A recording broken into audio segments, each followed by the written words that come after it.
شكرا جزيلا دكتور مانفريد على هذه الكلمة المفتاحية التي حتما مهدت الطريق الوعر الذي سنسلك في هذين اليومين وفي العقود القادمة.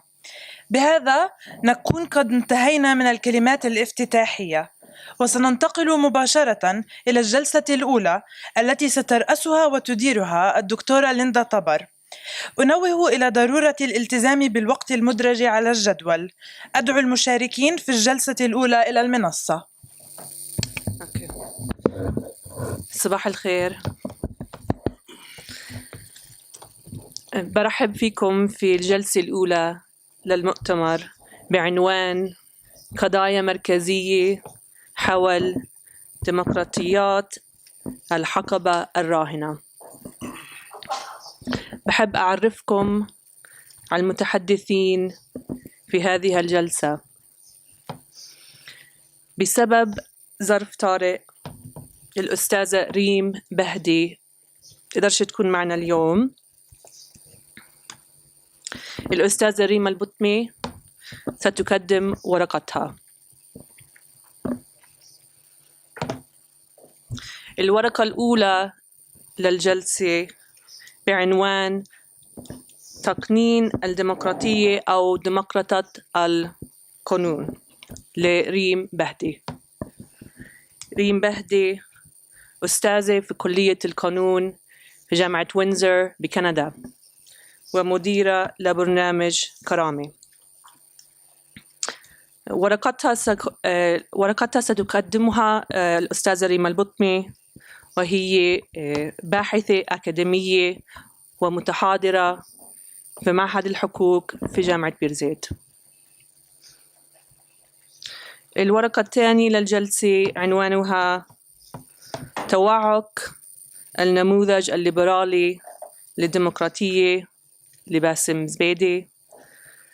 باسم زبيدي أستاذ بالدائرة العلوم السياسية والبرنامج الماجستير في ديمقراطية والحقوق الإنسان في جامعة بيرزيت.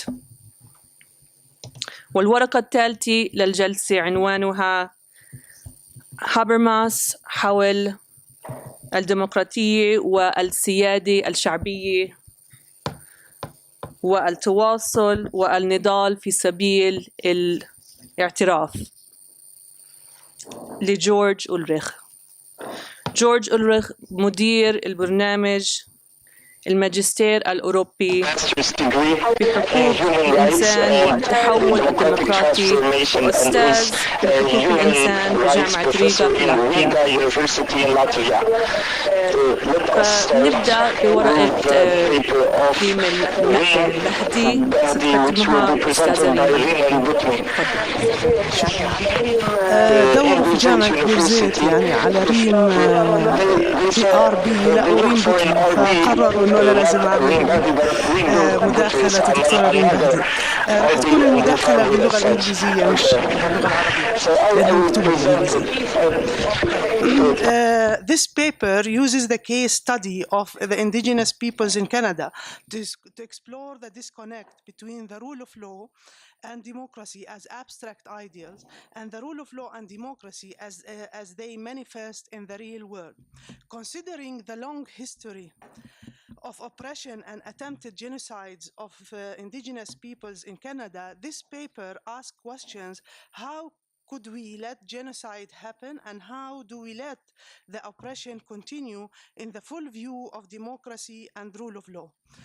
I use the phrase legalizing democracy to suggest that the law has been used by societies to deny individual and collective responsibilities for oppression and genocide that is both perpetrated through law and justified by and within democratic societies.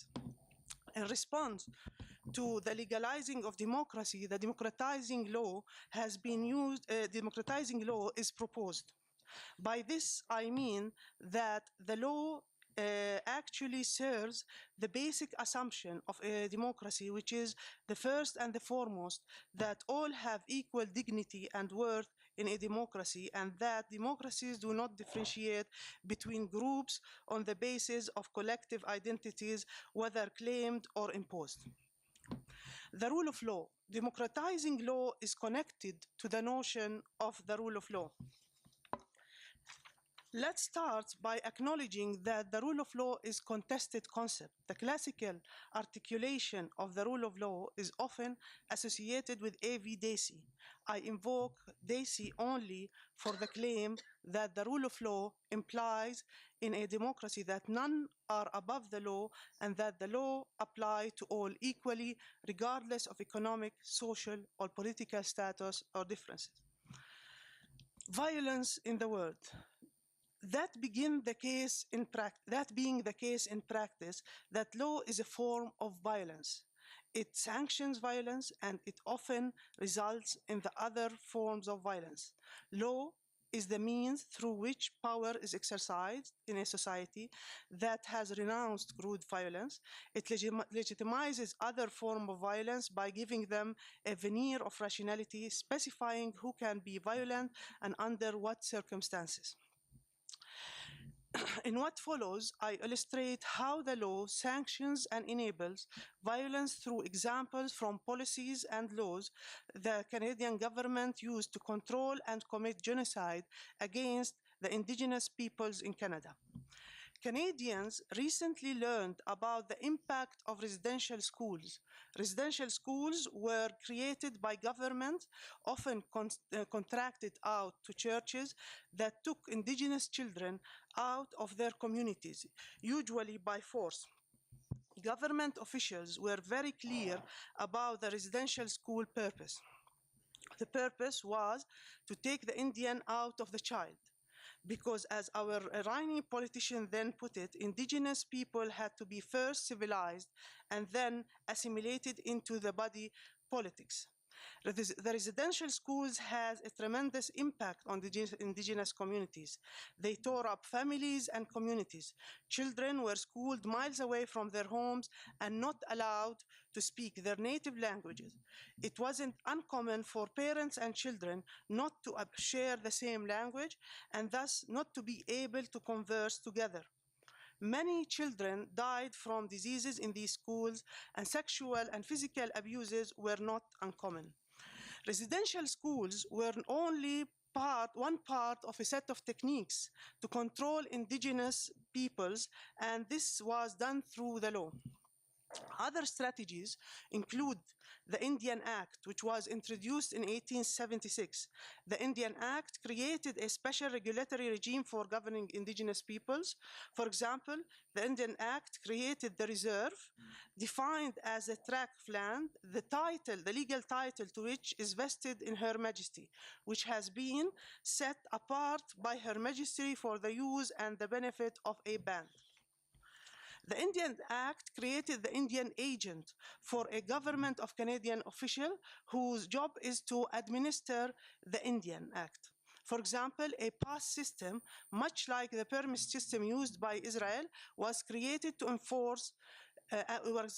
enforced by Indian agents.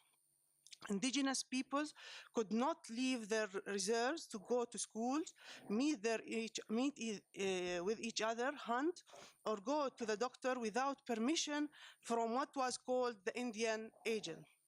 The pass system was introduced so that the Canadian government could colonize Indigenous lands by containing them in infinite spaces. Concerns about violence or law order was used to justify the system. The Indian Act regulated nearly every aspect of life.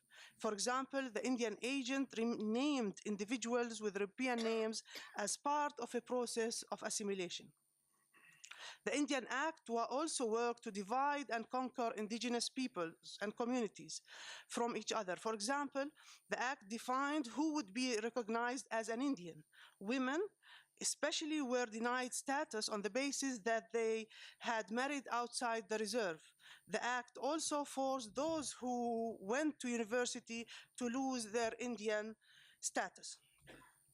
The act created a form of government called the Band Council, which though elected by or representative of the people, are ultimately accountable to the Canadian government, even though the system is called a system of self-government. I agree with all those who say that these policies were and remain genocide. You can see this today. Indigenous peoples in Canada face the highest unemployment rate and the lowest life expectancies. This status of affairs is the product of law and legal institutions in a democracy. It is not that law was absent or unclear or unknown or not enforced. It's that law was functioning, doing what it was intended to do, oppress and disenfranchise.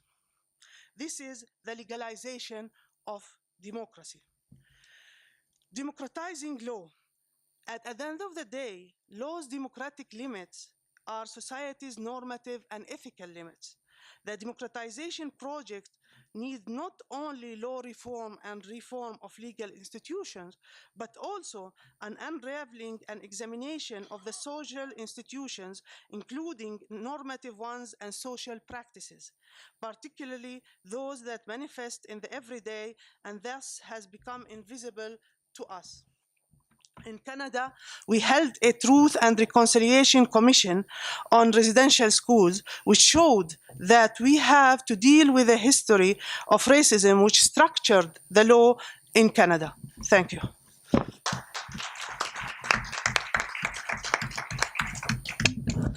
شكرا أستاذ ريم. أستاذ باسم تفضل.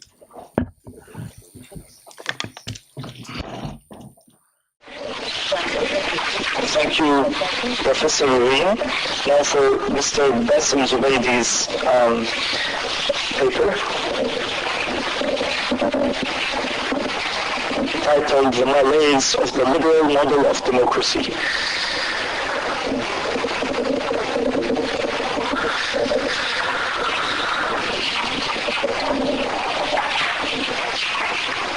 Thank you. The title of this paper is The Malaise of the Liberal Model of Democracy. The question, is the liberal model of democracy stumbling, and is this stumble temporary or permanent? The main thesis says that the crisis of the liberal democratic model is not a passing ailment, but is an expression of a deep structural stumbling related to the economic, political, and cultural relations of the capitalism. And this stumble is related to the following. One, the conceptual problem. Two, the problem of the increasing inequality and marginalization. Third, the problem of the hegemony of neoliberal model in Western democracies. And fourth, the problem of the rise of narrow identity conflicts, ethnic, cultural, political, etc.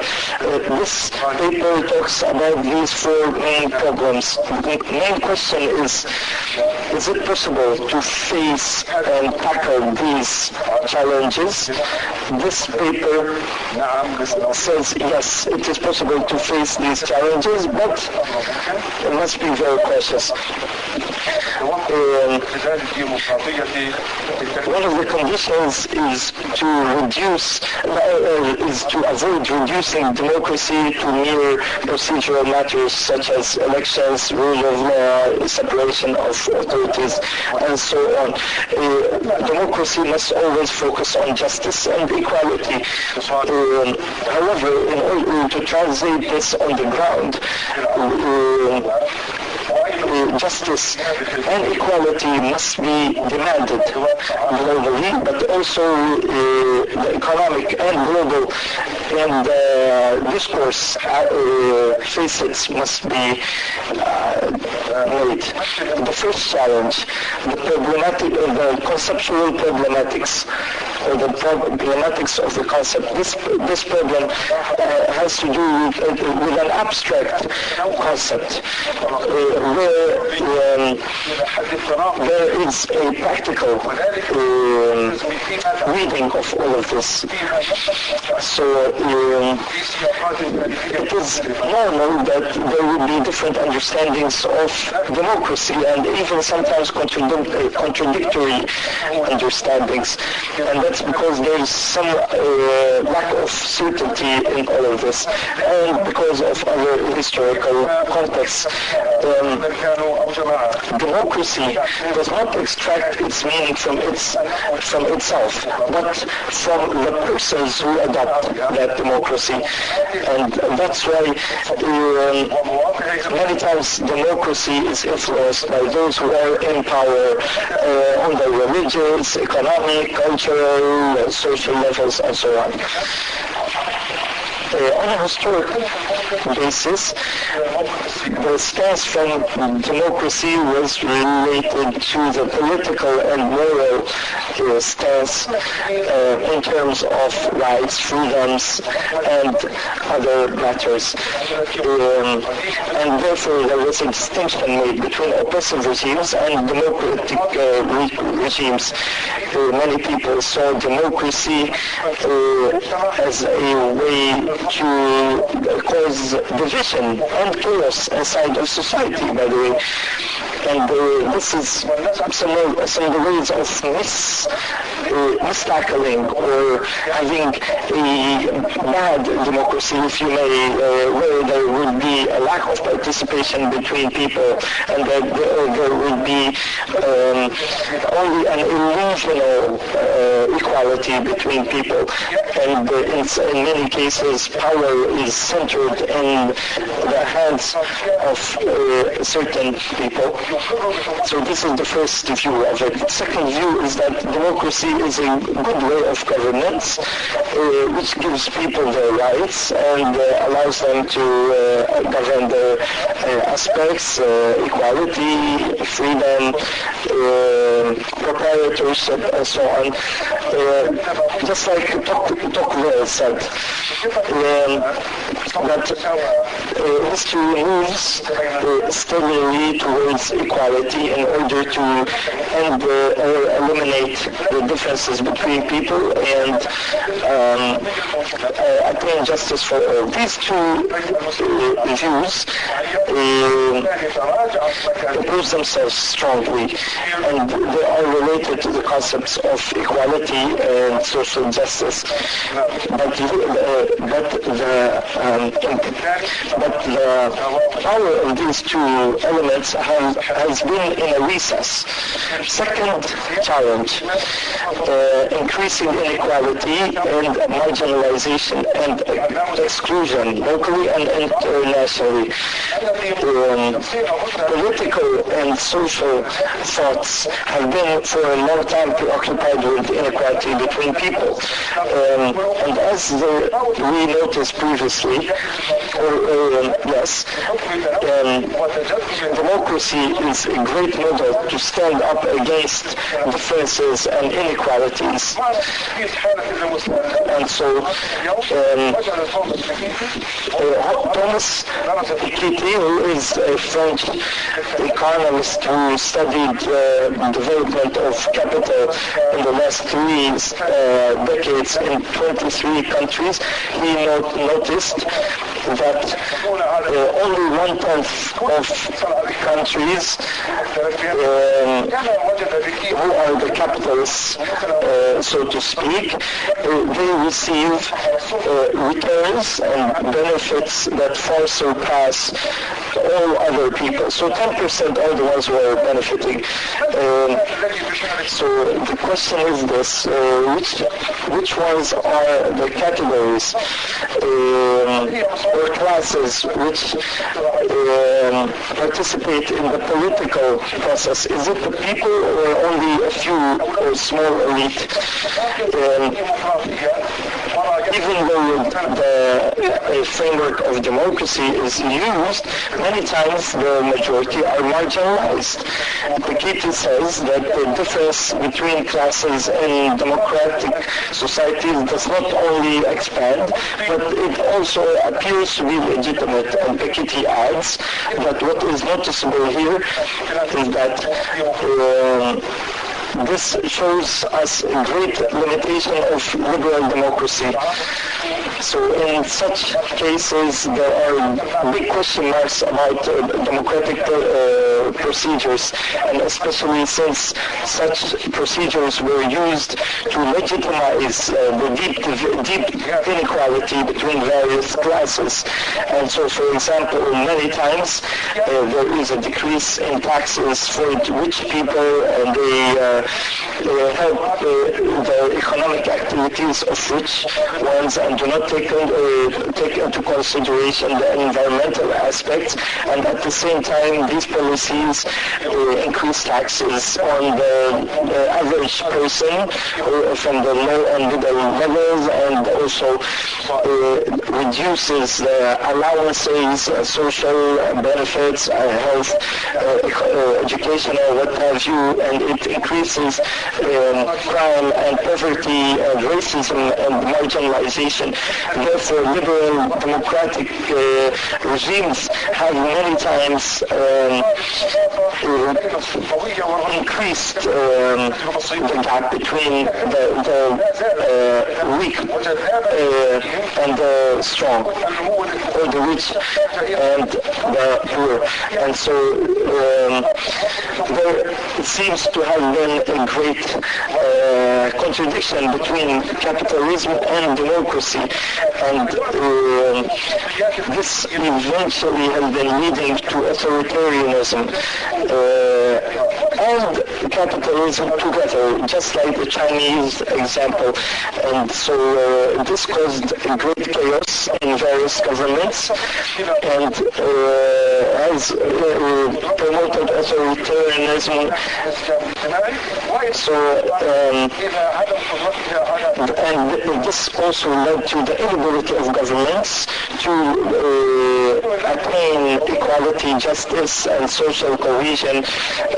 Of course, the increase of inequality in Western democracies does not mean that they do not have the right to elect and have various rights, such as the right of the press and the rule of law and so on.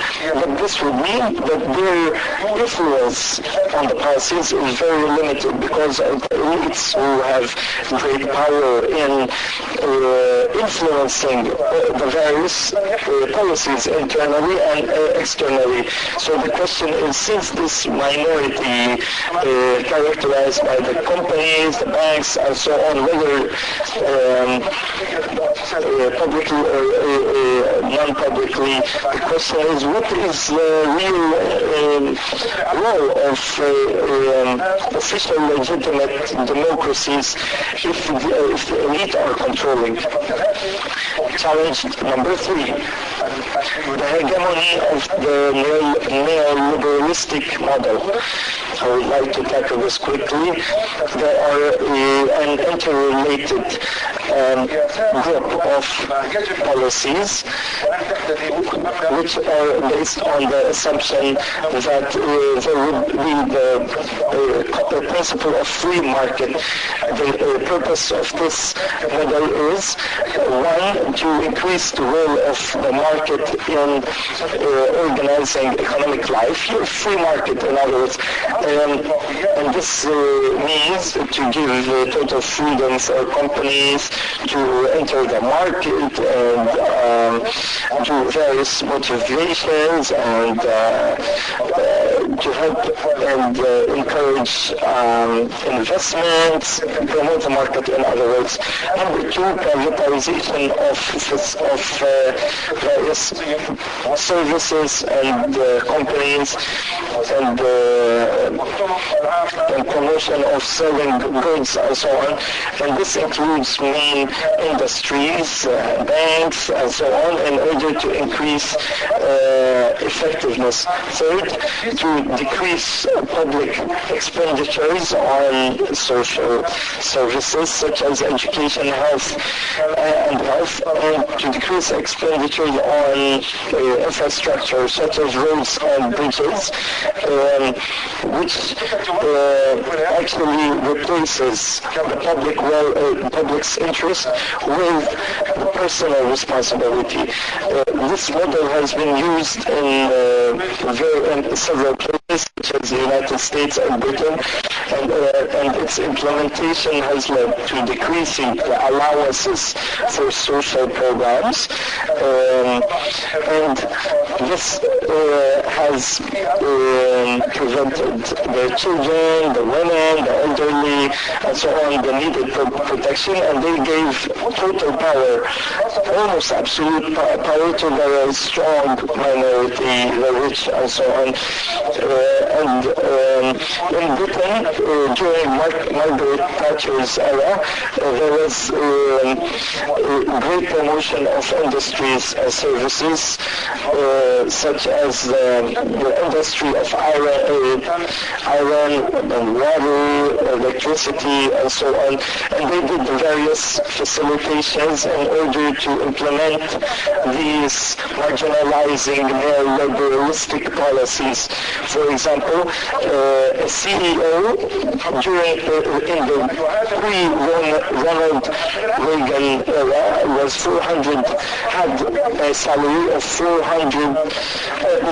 had a salary of 44 times more than the normal employee. But after the Reagan era, a CEO started receiving 400 times more than the average employee. Before Reagan, 44 times more. After Reagan, 400 times more. And so in various countries such as China, India, Russia, Germany, and even Latin American countries such as Chile, Bolivia, Uruguay, Guatemala, Argentina, Brazil, we see that the average salaries decreased, but the price of living increased. So this is a great gap. And there was the privatization of more than 1,000 governmental companies, and one of the researchers noted that this model is a new colonization of Latin America. That's why a number of developing countries have got rid of important developmental strategies, and they became a mere market for the capitalistic elements or sides, and they became simply a subservient party to the global trade. And so the great resistance of neoliberalism has led to several things, such as in Latin America, in Argentina, in 2002, 3 leaders or presidents were picked in 3 weeks, and in Bolivia and Venezuela and Brazil, there was a great resistance to this neoliberalism. For example, in Venezuela, Chavez was restored, and people tried to stand up against the United States, and it is also important to know that those who did the protests linked between what happened in Iraq in 2003 by the United States and the neoliberalistic market programs. So these programs led to developments in Latin America. So various countries started seeing polarization between the left and the right. So, and on one side you see the nationalistic companies which are afraid of the other. As for the others, on the other side, the left side, you see powers which are afraid from capitalism. These two poles or sides within this polarization push towards great changes such as those which led to the victory of Trump in the United States and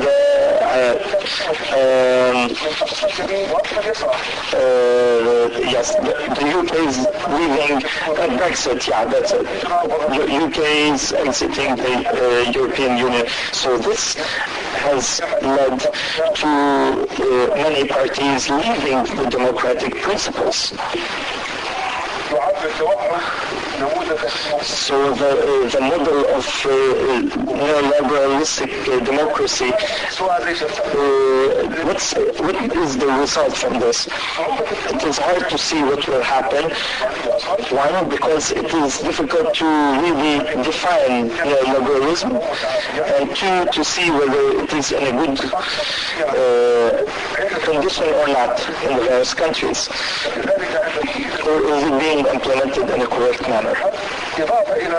So there are various complexities, and in addition to that, we must know the parties that are implementing that neoliberalism. So there is the stumbling of neoliberalist implementation, and that's also because there are problems in the mechanisms of implementing that neoliberalism. There are various disagreements between different parties in the implementation of that neoliberalism. It is clear that the neoliberalism model of democracy is facing a great crisis amidst capitalism and monopoly by many, and this has also led to transformations in the principles of sovereignty and rights and so on, and the increasing gap between local democracy and international democracy. All of these elements have affected the rights, legitimacy, rule of law and so on, and this necessitates that we come up with new theories and understandings to tackle this problem. In conclusion, the meaning of democracy in the modern era must be understood, and two, we must understand the meaning of sovereignty in all of this. Three, the meaning of popular participation on the political level, and four, the culture of consumption which is taking over. So Alex Tocqueville, French intellectual, once said that democracy is the most capable of solving itself. Why? Not because of the magical part of the system, but because of the history of humanity, which always moves towards eliminating inequality and attaining equality. And so the tackling of these issues call for the correct tackling of democracy and the attainment of equality. Thank you very much. أعتقد أن المفكر الفرنسي أليكس توكوفيل ذات مرة قال أن الديمقراطية هي الأكثر قدرة على معالجتها، ليس بفعل سحرية النظام ذاته فحسب، وإنما بفعل التاريخ الذي يسير نحو الحرية وإلغاء التفاوت وتحقيق العدالة بين الناس. إن فشل نموذج الديمقراطية الليبرالي في معالجة هذه القضايا هو بمثابة دعوة مفتوحة له ليبحث عما تبقى له فعلا من علاقة بالديمقراطية. شكرا.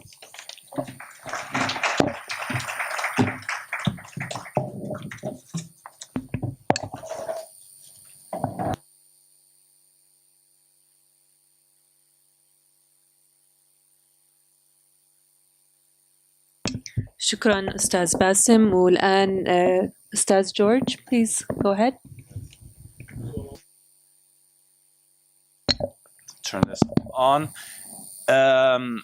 So yes, thank you very much for the invitation. I'm thrilled to be here with all of you and to listen to the many presentations. I was a little uncertain what to present, what to propose for the conference presentation, and I came up with the idea.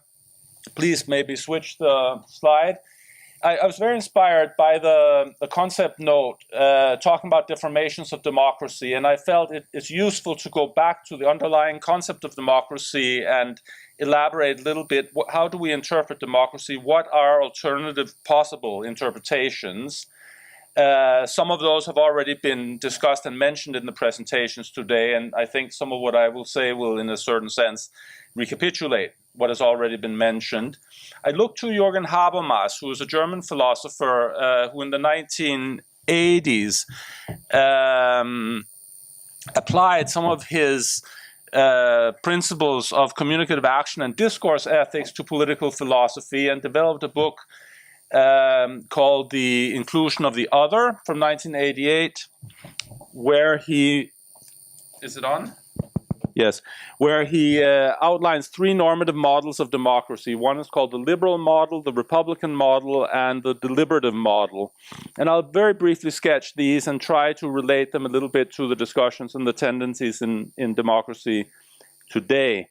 I'll also link each of those three concepts of democracy or models of democracy with human rights. And I'll end the presentation focusing particularly on issues having to do with pluralism, divided societies, and struggles for recognition. Please shift. So just to start with the liberalist model, and I should say that the schism between liberalism and republicanism goes far back in political history, and has sort of been two major mutually opposed positions. The liberal model works with a minimalist conception of the state, as has been outlined by virtually all of the speakers this morning, and sees largely the state as a facilitator of free market mechanisms and investments, rather than what could be called the principal actor and guardian of common public interest. Society is seen as a system of market-structured interactions between private persons. The citizen is seen as an isolated, self-interested individual. And human rights, which are actually important to the liberal model, are seen as pre-existing externally imposed constraints on the exercise of state power. So the protection of private individuals against public abuse. Human rights on this interpretation are largely seen as negative freedom rights. And that carries, in fact, into the contemporary debates and discourse where economic, social, and cultural rights are being questioned by certain aspects of the political spectrum exactly on this, let's say, philosophical basis. Yes, please. Habermas is interested in elaborating possible shortcomings of the liberal model, and first and foremost most focuses on the manifest inability of the liberal model to address rising social inequalities and structural poverty. He also notes that the narrow focus on private self-interest in fact gives a distorted, generates, if it's as a standalone perspective, generates a distorted concept of human rights. And I actually just made a note to myself that this very much reflects, in fact, Marx's criticism of human rights in his essay from 1848 on the Jewish question, where he's reflecting on the legacy of rights from the French Revolution. Habermas says, in the contemporary political context, the notion of human rights as something externally imposed constraints on political will formation is untenable and is something that will be resisted by parliaments, by many political factions in different ways. He similarly sees the restriction of the concept of human rights to negative freedom rights as conceptually untenable. Can we switch? I just copied a couple of excerpts from Habermas. I'm not going to read them in total, but just to show how some of this is presented in his writings from the 1980s. He's talking about how the growing inequalities in economic power, assets, and living conditions have increasingly destroyed the factual preconditions for an equal opportunity to make effective use of equally distributed legal powers. I think that's actually, in a certain sense, completely could have been a contemporary statement, in fact. And he emphasizes the need to introduce also basic social rights to ensure a more just distribution of socially produced wealth. In fact, in many places, he sort of points in the direction, which we'll also see in the coming slides, towards what he calls a social welfare paradigm of law. This leads then to the Republican model, which has not really any direct connection with the United States Republican Party, although there are probably some sort of loose links and connections. In philosophical terms, it's much more linked with a communitarian mode of communitarian tendencies in political philosophy, going all the way back to Aristotle, in fact, and carrying up through the Western history of ideas. The key concept here is the state as a framework for the exercise of popular sovereignty by what Habermas calls a quasi-natural solidarity community. It's closely linked with nation-building projects. Habermas uses the word ethical, again in an Aristotelian sense, as the articulation of communally defined aspirations and values, as part and parcel of democratic will formation. He notes that there is, what there was not in the liberal model, a strong emphasis on elements of solidarity, communal solidarity, not merely isolated self-interest, and not merely as facilitated by market mechanisms. And yes, this may lead to, as it has in many contexts, to the gradual emergence of building a welfare state.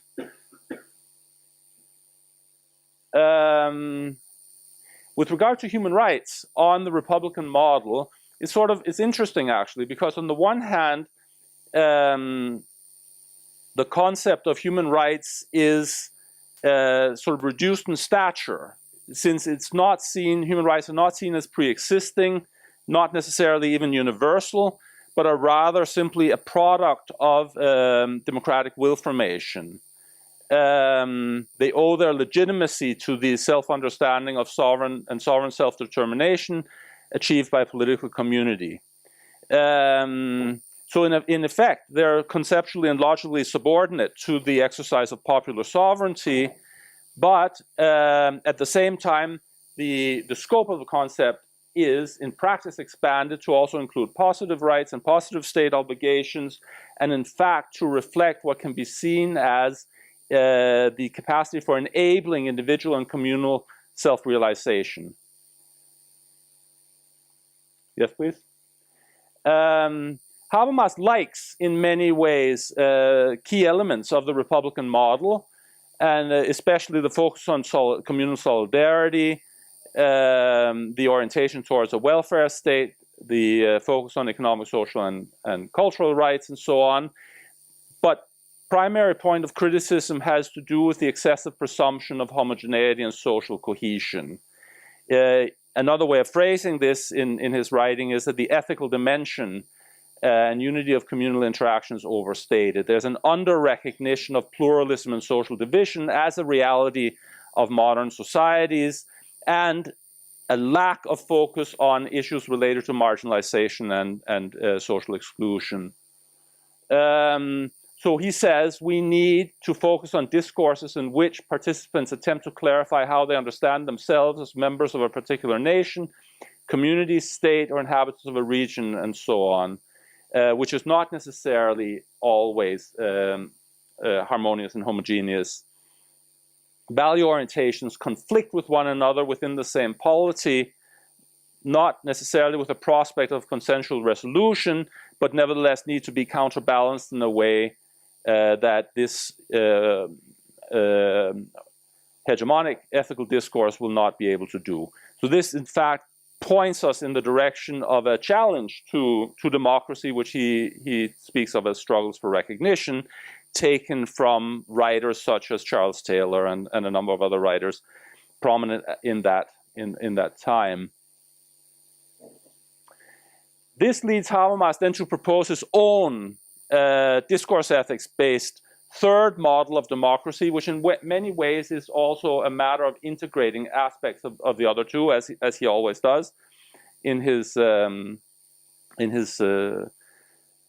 political and legal philosophy.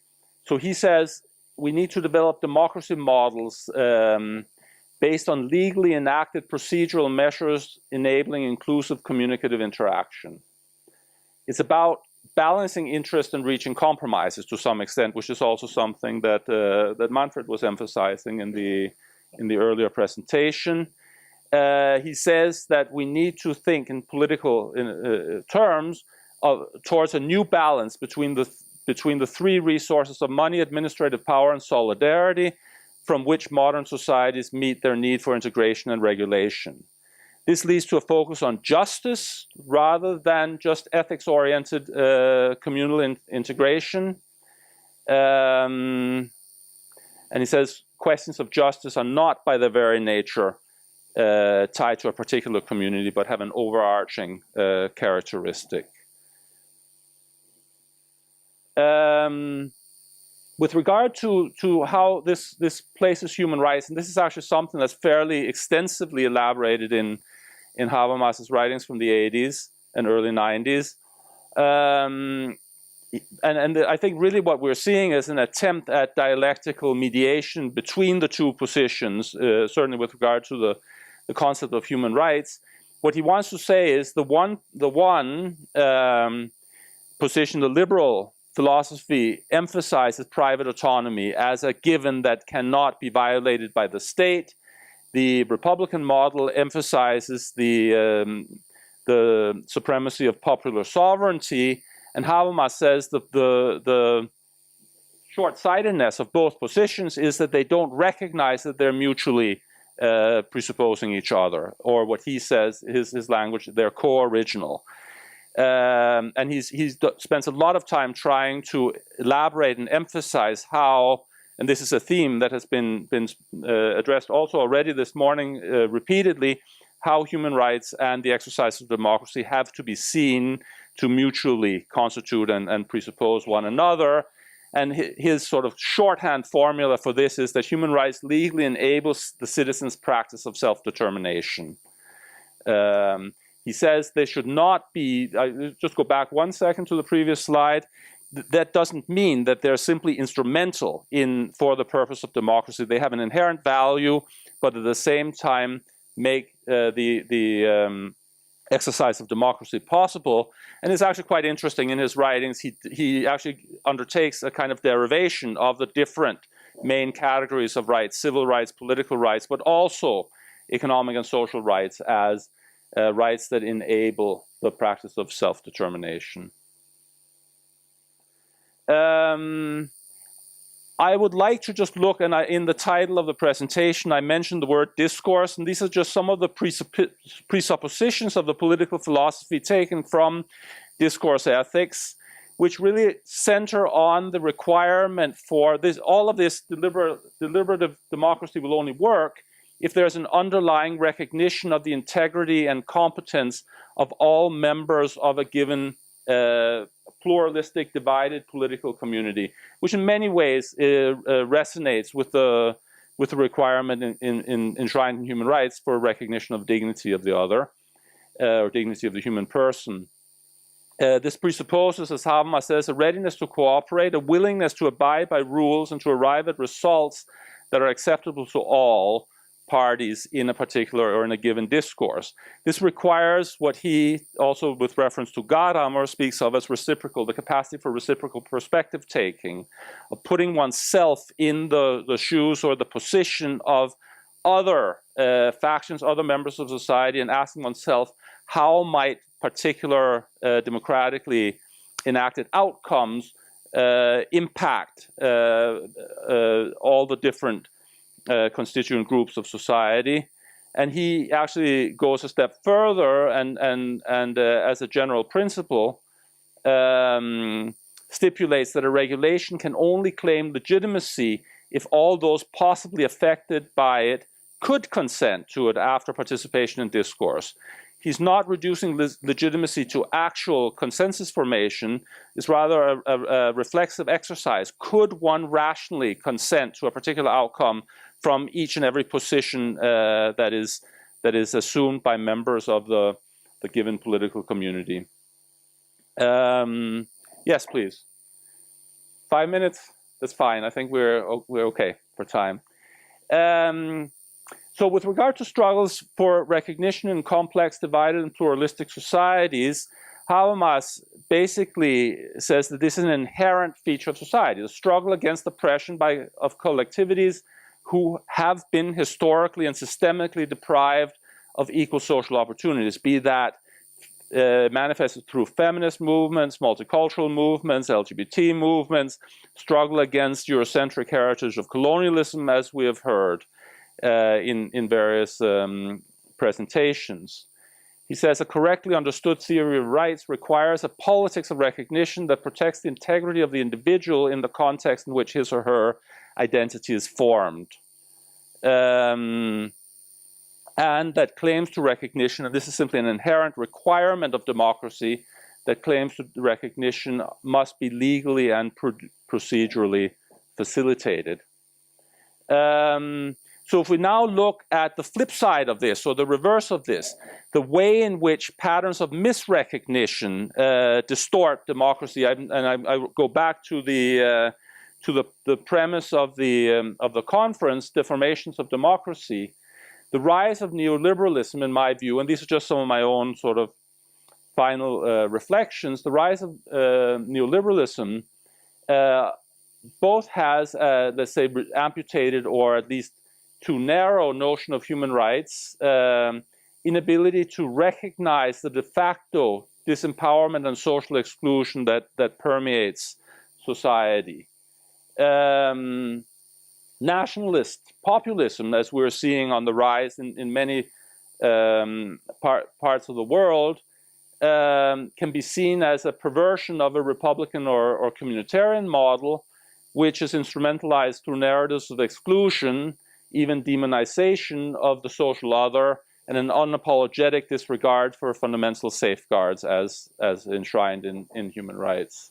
I think the case we heard from Canada, in fact, this morning, is an atrocious example of the misrecognition of the integrity of indigenous communities in Canada as simply part of a long-standing national history, which of course is being addressed and processed and so on in the contemporary era, but much too late and too little to a certain extent.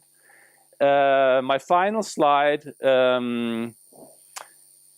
is again a sort of personal concluding reflection that the misrecognition and mobilization of exclusionary narratives, which are based either on the inability or unwillingness to engage in reciprocal perspective taking and empathy with the fears and suffering of the social other, the aspirations of the social other, inevitably in all cases reinforces anti-democratic tendencies and gives rise to authoritarian rule and deformations of democracy.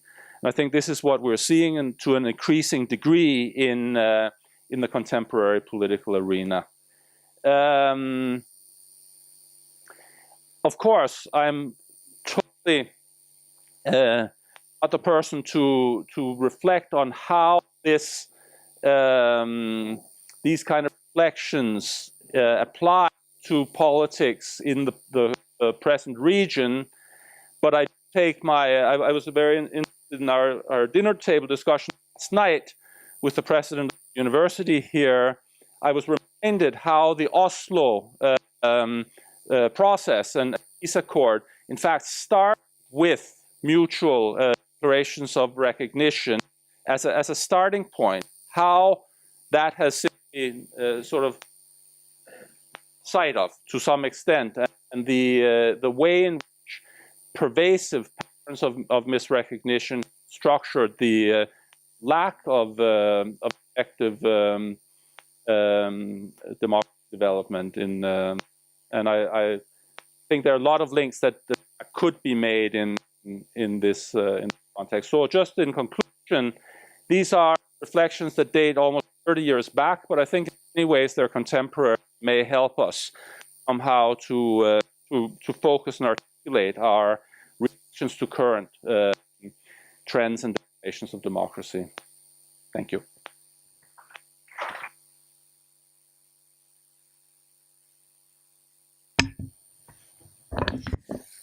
شكرا للمتحدثين. هلأ بنفتح المجال للأسئلة. معنا تقريبا نص ساعة. بناخذ عدة أسئلة وبعدين بنعطي المتحدثين مجال إنه يردوا عليهم. تفضل الأخ اللي ورا. في معلش بنبلش هون هيك. أنت بعدها. Okay, معلش تعرفي حالك. Yeah, my name is Rana Sandua. I am a legal advisor and as well an arbitrator. My question is for Mr. Manfred Novak and George Uller. Yes, I don't know for how long have you both been here, but my question is, if after what you both have seen, heard, and read, do you think Palestine is a democracy country? If it's yes, why? And if it's no, why? And I would love to hear your recommendations. Thank you. Please go ahead for the second question. Thank you for the speakers. The question is it is clear that we talked about the limitations of the democratic regimes. The question is, what is the alternative of the democratic model? We said that the democracy can solve itself internally. Don't you think that this talk is as a question mark under at this point? Is there a need for a new model or a more revised model within democracy? Another question is, democracy leading to fascism and chaos as a result of its failure, or how do you perceive this? Another question that we receive now. Since it's here, I'll ask.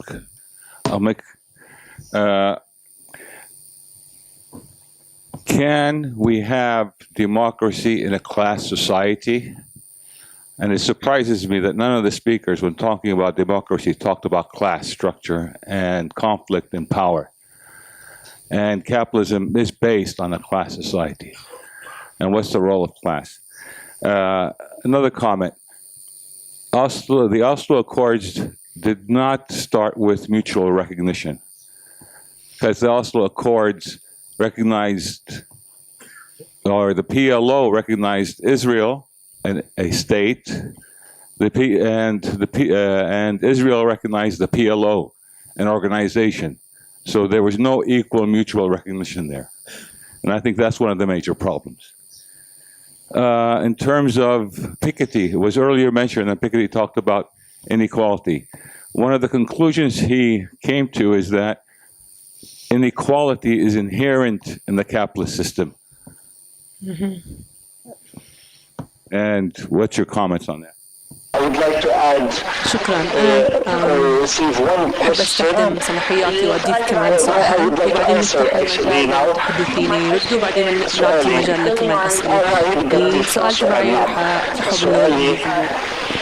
My question is, building on the questions that have been posed from the floor, can misrecognition and exclusion simply be addressed through politics of recognition, and I understand exclusion, misrecognition in terms of class, race, the question of indigenous struggles that we heard about earlier today in our first paper, or are they actually constitutive of the nature of the system and also the dominant actors themselves and their powers and their privileges, and then how do we go about then addressing that?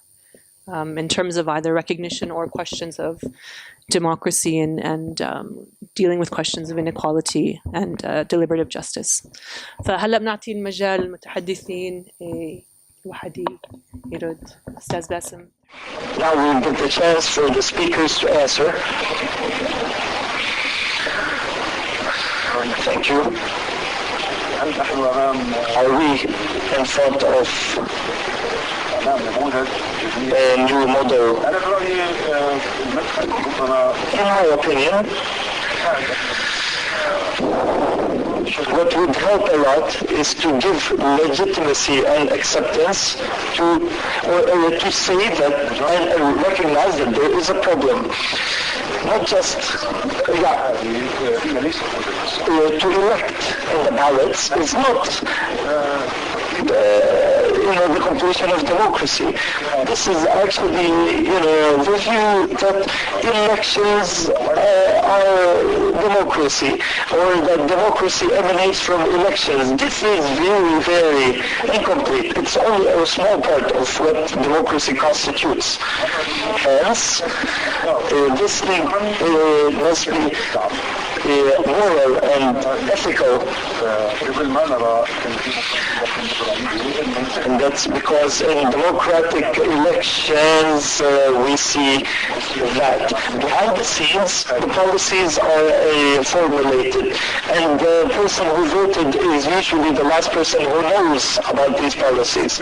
And that's why there needs to be a change in this understanding and culture about democracy, a misconception about democracy, if you may. And that's why when we debate about in this view, things must be quite clear, and we must translate certain tools on the ground. Substitutes must be based on each country respectively. There's no one-size-fits-all.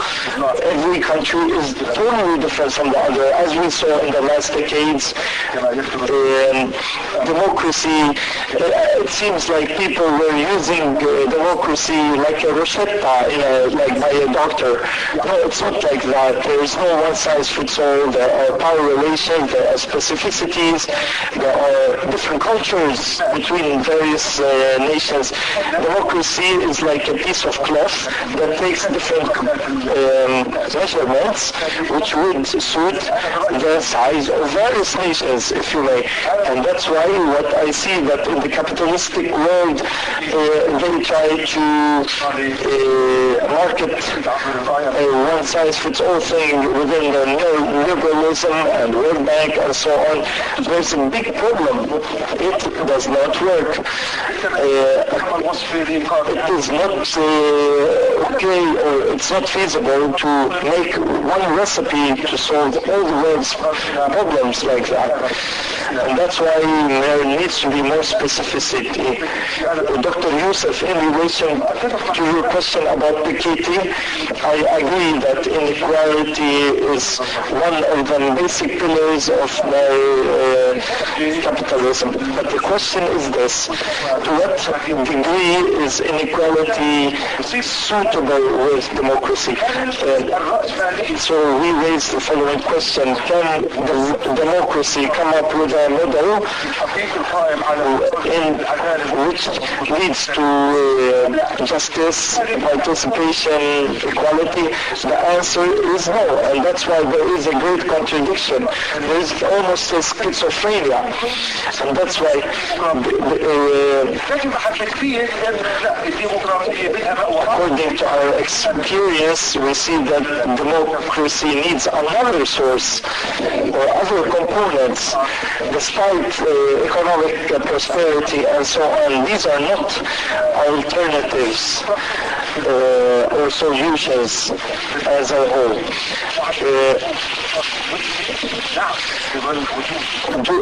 The question is, does capitalism cause a great increase in the economy? Yes.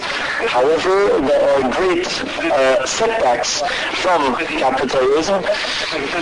At the same time, we must be very cautious that and also this takes lots of time in the policies that can lead there are various economic, social, and so on changes. Hence, I don't want to say that this system is bad, but it's passing an ailment. That's how I put it. That's why we see that a crisis has started, a deep crisis in the governing systems all over the world, by the way. And these systems try to legitimize everything that is not democratic. Elites are governing behind the scenes, and there is a great gap between the rich and the poor.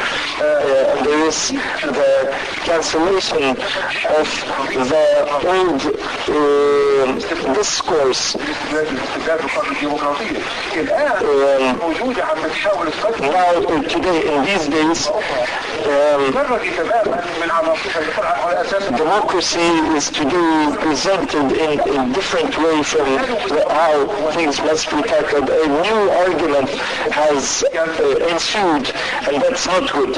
Hence, we must tackle this in a better way, and the components must be changed.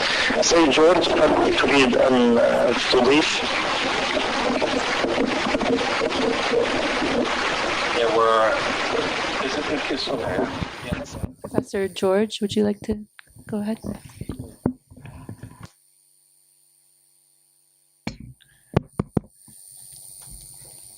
There were.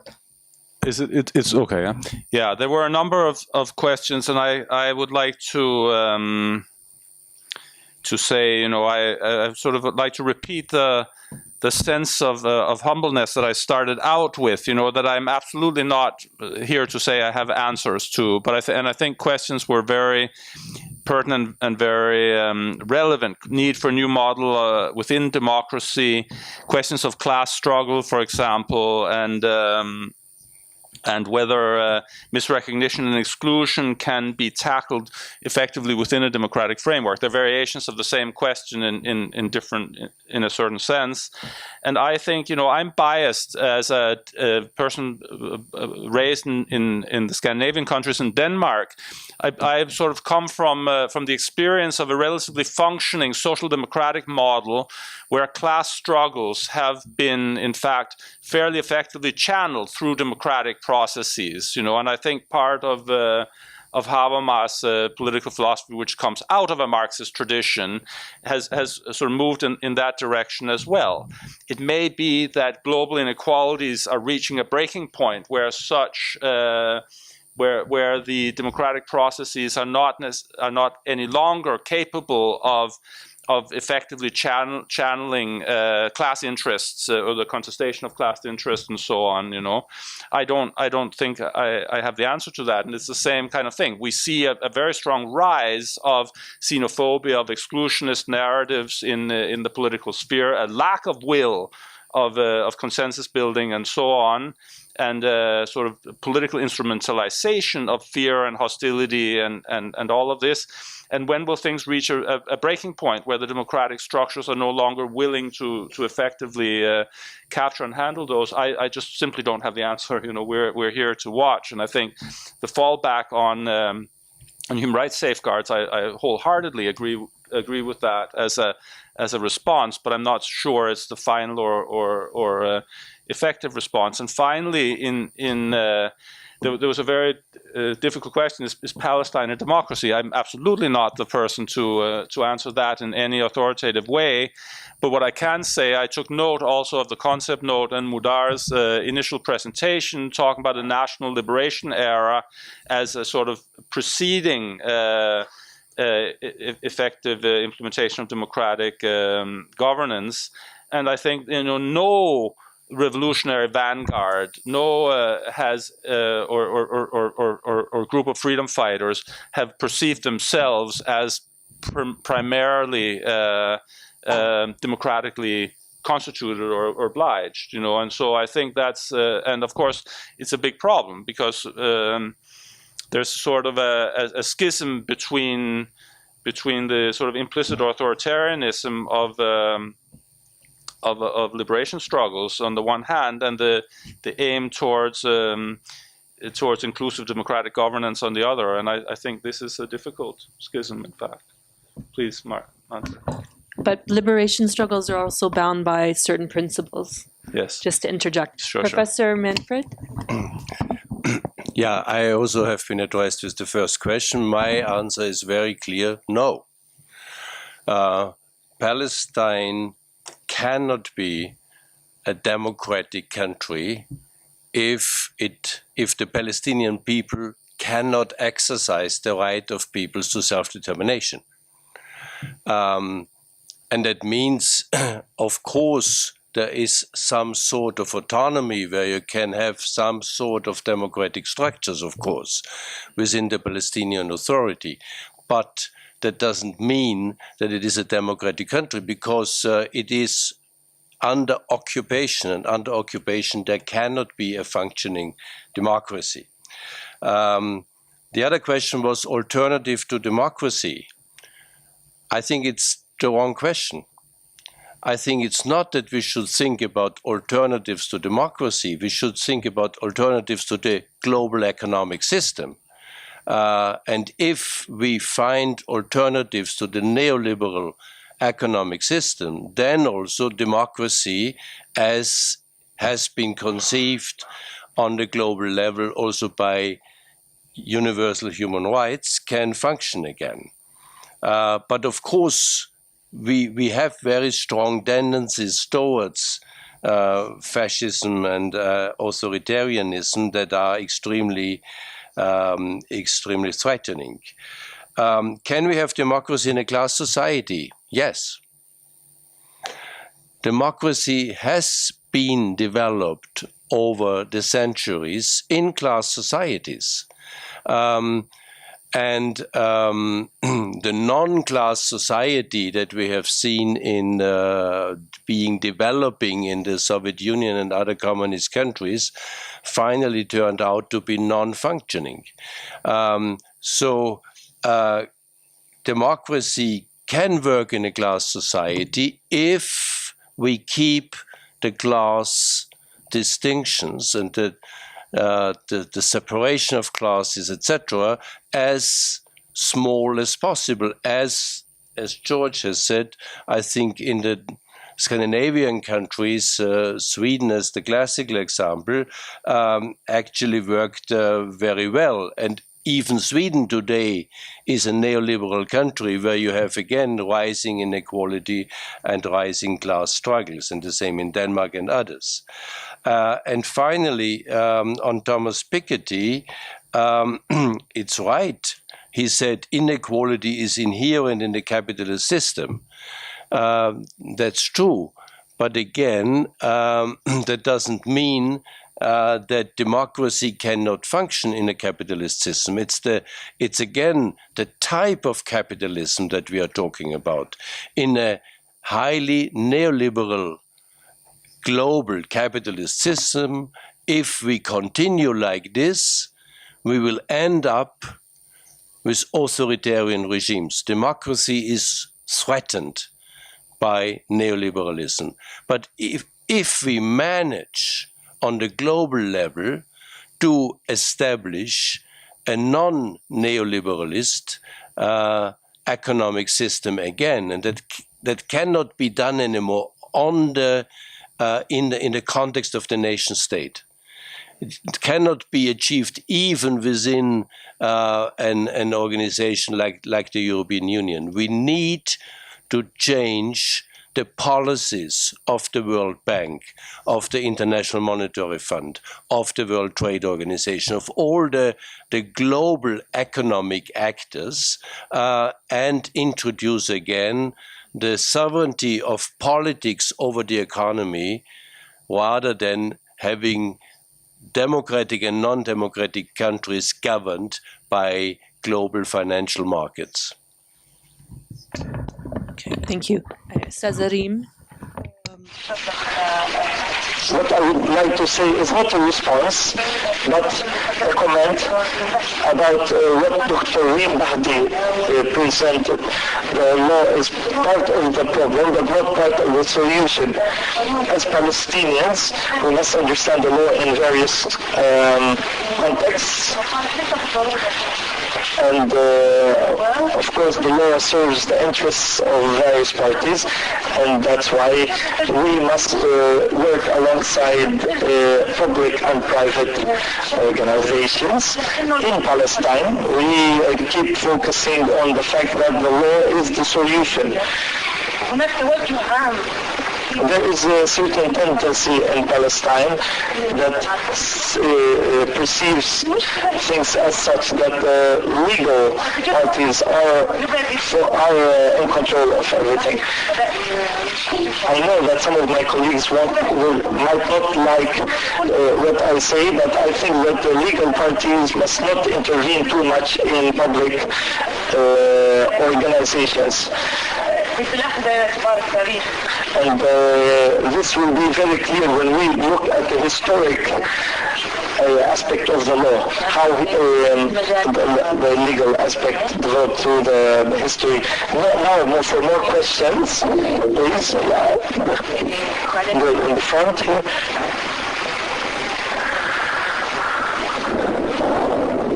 Oh, okay, the gentleman here in the front. Mr. Ilyas Baboon from Bethlehem, Dr. Bassem. Question to Dr. Bassem. Is the resurgence of settlements under Palestinian state an enhancement of democracy or not? If that happens, of course, if the settlements become in the hands of the Palestinian Authority, would it consolidate democracy or not?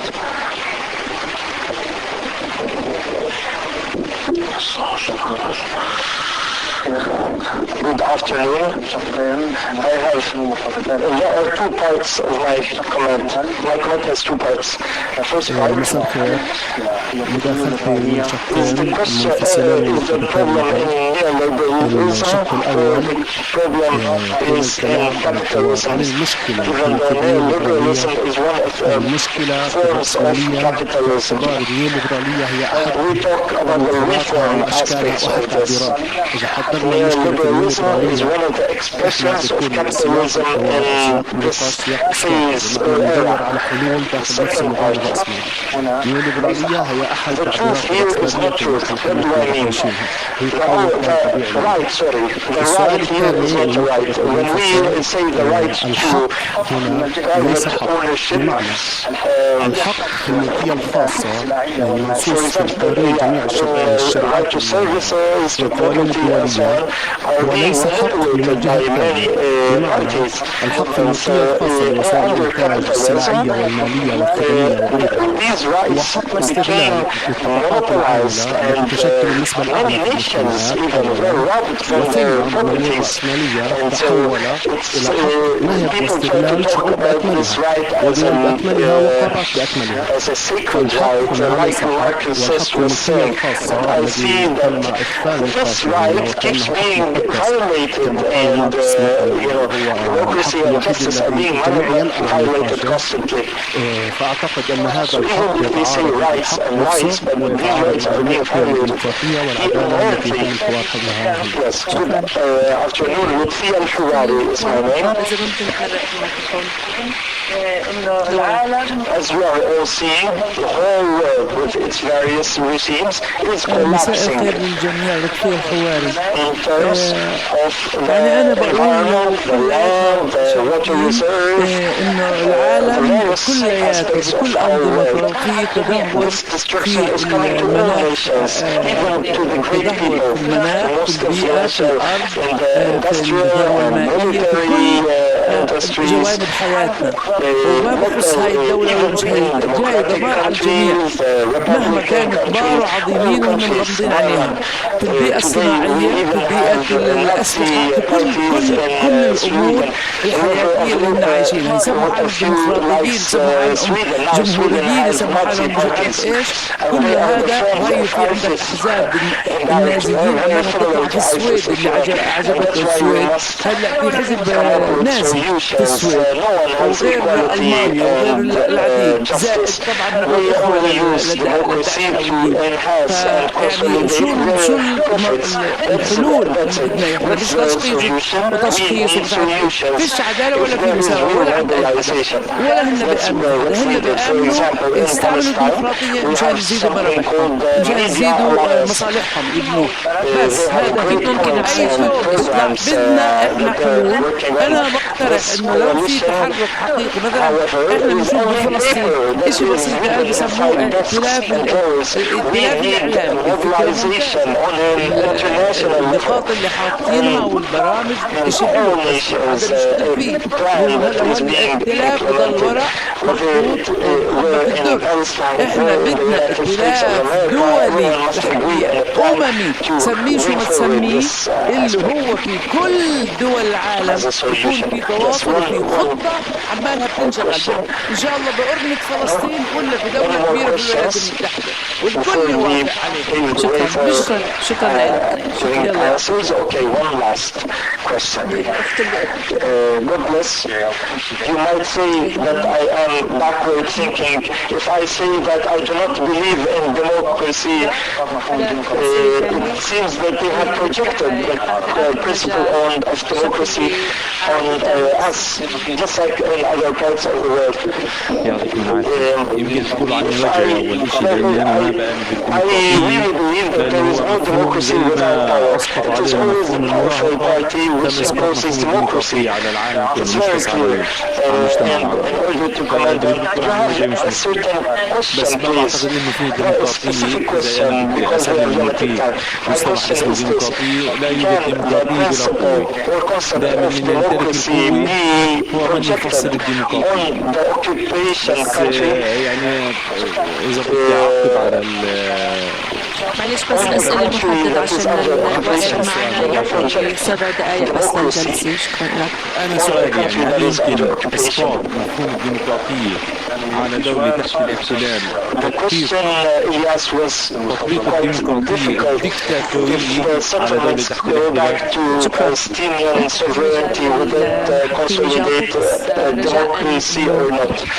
Look, the issue does not have to do with sovereignty, whether Palestinian or Israeli sovereignty on the settlements. عودة المستوطنات تحت السيادة الفلسطينية عامل معزز للديمقراطية ولا شوف القضية مش بعودة المستوطنات تكون تحت السيادة الفلسطينية أو تكون تحت السيادة الإسرائيلية. السؤال أنا برأيي واللي له دلالة على صدق الديمقراطية إنه هل السيادة التي تمتلكها السلطة الفلسطينية أو الدولة الفلسطينية هي سيادة حقيقية، وهنا أقصد بالحقيقي هل هي قادرة أن تقول لا لما لا تريد؟ إن استطاعت أن تقول لا إن شاء الله بجيب السعدين، لكن إن كانت غير قادرة على قول لا أعتقد في علامة سؤال كبيرة جدا على أي إنسان بتفرض سيادتها بالمعنى الشكلي. هل المشكلة هي مشكلة الرأسمالية أم الليبرالية؟ واضح إنه في ترابط، لكن إذا بدك تشخص بشكل مباشر الأولى أن تبدأ بالأعراض يعني اللي بتكون قريبة الحدوث. يعني قريب الحدوث مش النظام الرأسمالي، النظام الرأسمالي له الآن قروض، لكن الأزمة اللي الآن بحس بصعوبة التعاطي معها هو هذا يعني هذا الانزياح الغريب اللي عم بيكونوا ضحاياه هم من كانوا سابقا يعني جزء من النظام الرأسمالي وربما مدافعين عنه. الآن في نوع من الانفصام. هل تطبيق الديمقراطية بده يكون طبعا أصلا الديمقراطية قوة. أي شعب بيطمح إنه يناضل من أجل الديمقراطية هو ببساطة يسعى لامتلاك القوة، بس مش العكس. يعني إذا بتكون أنت ضعيف نضالك للديمقراطية بيكون طبيعي، يعني بعد ذلك تترجم ذلك إلى نظام علاقات ونظام حياة بيكون سعيد.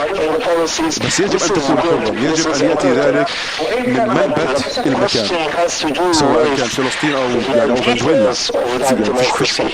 وهون بالتالي في لقاء على إنه الديزاينات الموجودة بالدنيا اللي تفرض فرض هي المشكلة وليس الفكرة ذاتها. الفكرة ذاتها الديمقراطية انك تشارك الاخرين بصناعة القرارات ويكون لك حضور وبصمات، ما في عيب في ذلك.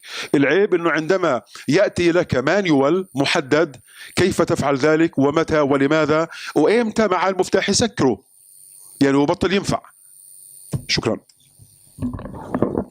Professor George? Go ahead, sure. Yeah, okay. Yeah, I think I agree very much with what has been said already.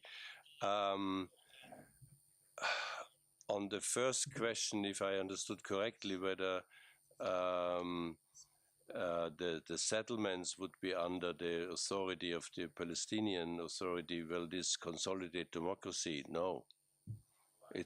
It's a very, very small element, but and it's linked to the last question. Again, can the concept of democracy be projected on a country under occupation? No. Occupation means that the people who are occupied are not exercising the right to self-determination, and that is the very essence of democracy.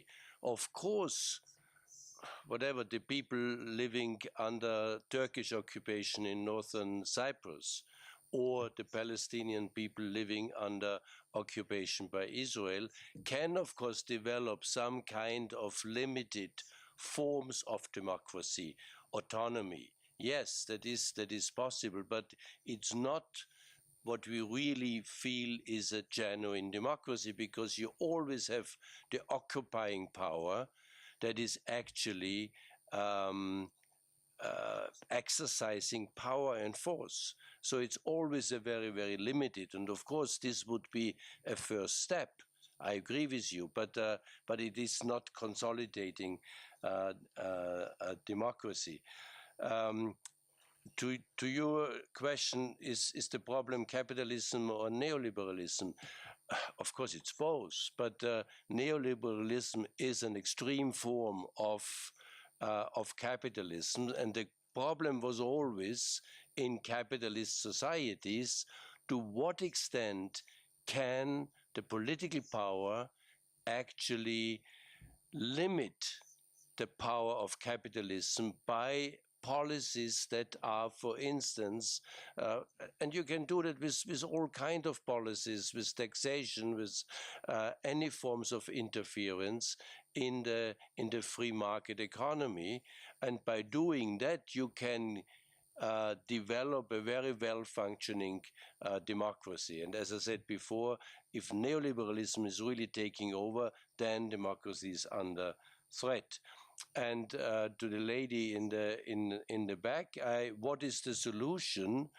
Of course, it's not that easy. What is the solution? But in my opinion, we are living, and I agree with you, we are living worldwide in a time when democracy, the rule of law, and human rights are more under threat than ever before since, I would say, the end of World War II. But nevertheless, there is always some kind of hope. We always had this kind of ups and downs. And for me, the Agenda 2030, which was adopted by the heads of states and government of all UN member states in 2015, with 17 fairly detailed sustainable development goals, is a kind of a hope. And that includes, for instance, SDG 11 on reducing economic inequality. The first one is eradicating poverty. It is possible, if there is a political will to do it, to eradicate poverty by 2030. It is gender equality, right to education, right to housing, right whatever. So you have, it's a development agenda, but very much based on human rights and also democracy and the rule of law. So I do see positive developments, but of course they need the political will of governments to actually implement them. We can implement them, and they also have, because you said about the ecological and climate change destruction, there are also very strong SDGs on a sustainable development, and then enforced by the Paris Summit on climate change. So also that could still be brought under control if the political will would be there.